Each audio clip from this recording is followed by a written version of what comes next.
हाँ भाई, क्या हाल चाल है। तो बात करते हैं एनिमल के टाइप की। तो एनिमल दो टाइप की होती है, सुन के तुम्हारे पसीने तो छूट ही गए होंगे। तो दो टाइप के कौन से होते हैं? सबसे पहले सीजनल ब्रीडर और दूसरे होते हैं कॉन्टिन्यूस ब्रीडर्स। तुम नाम से इनके आइडिया लगा सकते हो। तो सीजनल ब्रीडर साल के कुछ फिक्स टाइम के अंदर ही रिप्रोडक्शन कर सकते हैं, जैसे कि डॉग्स, फिशेज या most of the birds. Continuous breeder साल के किसी भी टाइम में रिप्रोडक्शन कर सकते हैं, जैसे कि डॉग्स, ह्यूमंस, काउ एटसेट्रा। लेकिन ये कुछ फैक्टर्स पे डिपेंडेंट होते हैं, जैसे कि day length, temperature, neural control या फिर हार्मोनल कंट्रोल। अब हम देखते हैं कुछ रिप्रोडक्टिव इवेंट, जैसे कि मेंस्ट्रुअल, जिसको हम यूट्राइन इवेंट भी बोलते हैं, या फिर ओइस्ट्रस इवेंट। मेंस्ट्रुअल इवेंट देखा जाता है प्राइमेट मैमिलियन फीमेल में, जैसे कि ह्यूमंस, एप्स एटसेट्रा। और ओइस्ट्रस देखा जाता है नॉन प्राइमेट मैमिलियन फीमेल में, जैसे कि काउ, डॉग, शीप। मेंस्ट्रुअल के अंदर अगर फर्टिलाइजेशन नहीं होती तो मेंस्ट्रुअल फ्लो रिलीज होता है वेजाइना से 3 से 5 दिन के लिए, लेकिन ओइस्ट्रस के अंदर ऐसा कुछ भी नहीं होता। मेंस्ट्रुअल फेज के दौरान फीमेल के अंदर ईस्ट्रोजन की जो क्वांटिटी होती है वो लीस्ट होती है, तो वो फीमेल सेक्सुअल एक्ट में बिल्कुल भी इंटरेस्टेड नहीं होती।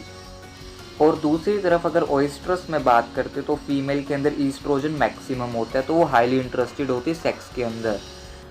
अब यहाँ पर हमारा गैमेटोजेनेसिस तो ख़त्म हो गया। अब नए टॉपिक की तरफ बढ़ते हैं, जो कि है गैमीट ट्रांसफ़र।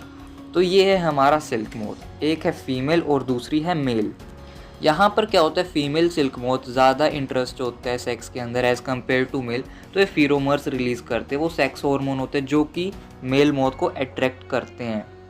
और अगर हम बात करते हैं एनिमल्स की जिनके अंदर एक्सटर्नल फर्टिलाइजेशन होती है, उनके अंदर स्पर्म के पास एंटी फर्टिलिजन प्रोटीन होता है और दूसरी तरफ ओवम के पास फर्टिलिजन प्रोटीन होता है। ये दो प्रोटीन है जो कि बहुत इंपॉर्टेंट है। अब एंटी फर्टिलिजन और फर्टिलिजन प्रोटीन के बीच में अट्रैक्शन होती है, जिसको हम बोलते हैं chemo attraction between male and female gamete. और इसी थ्योरी को हम नाम देते हैं फर्टिलाइजेशन थ्योरी। और दूसरी तरफ बात करते हैं एनिमल्स की जिनके अंदर इंटरनल फर्टिलाइजेशन होती है, उनके पास एक कॉपुलेटरी ऑर्गन होता है, जैसे कि तुम सामने देख सकते हो। अब ये टॉपिक खत्म हो चुका, अब आते हैं पार्थेनोजेनेसिस में। तो नॉर्मली फर्टिलाइजेशन में क्या होता है, ओवम और स्पर्म आपस में फ्यूज होते हैं और इंडिविजुअल बनाते हैं। लेकिन पार्थेनोजेनेसिस के अंदर ओवम से डायरेक्टली इंडिविजुअल बनते हैं, इसी को हम नाम देते हैं पार्थेनोजेनेसिस। यहाँ पे फर्टिलाइजेशन की कोई भी ज़रूरत नहीं होती, इसलिए इसको नाम देते हैं विर्जिन बर्थ भी। और जो इंडिविजुअल बनते हैं वो सब हैप्लॉइड इन नेचर होते हैं, इसलिए उनको हैप्लॉइड पार्थेनोजेनेसिस भी बोला जाता है। पार्थेनोजेनेसिस 3 प्रकार का होता है, अलग अलग कंडीशंस होती है। जैसे कि अगर मेल प्रोजेनी बनती हो, उसे हम नाम देते हैं एरेनोटोकी, जैसे कि हनी बीज, वास्प या टर्की बर्ड। दूसरे टाइप में अगर फीमेल प्रोजेनी बनती हो तो उसे नाम देते हैं थेलाइटोकी। एग्जाम्पल के तौर पर Indian snake, whiptail lizard etcetera. अब एक टाइप ऐसा भी होता है जिसके अंदर मेल और फीमेल प्रोजेनी दोनों बनती है, जिसको हम नाम देते हैं एम्फीटोकी, जैसे कि एफिज या एफिड्स। अब बढ़ते हैं इस चैप्टर के लास्ट पड़ाव पे, टाइप्स ऑफ एनिमल्स। ये तुम पहले पढ़ के आ चुके हो तो टेंशन मत लो। ओविपेरस और विविपेरस।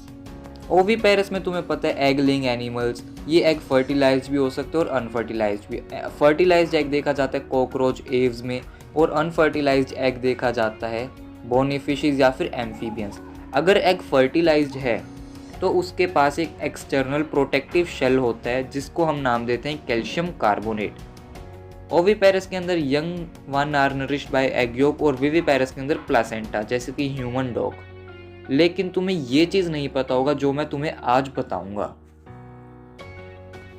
ओवोविविपेरस, नाम से तुम आइडिया लगा सकते हो, इसके अंदर एग तो बनता है लेकिन वो ऑर्गेनिज्म की फेलोपियन ट्यूब तक रहता है टिल द हैचिंग। और जब बच्चा निकलता है तो पूरा बच्चा निकलता है, इनका अंडा इनके फेलोपियन ट्यूब के अंदर ही ब्रेक डाउन हो जाता है। तो वैसे विविपेरस में इंक्लूड करे जाते हैं।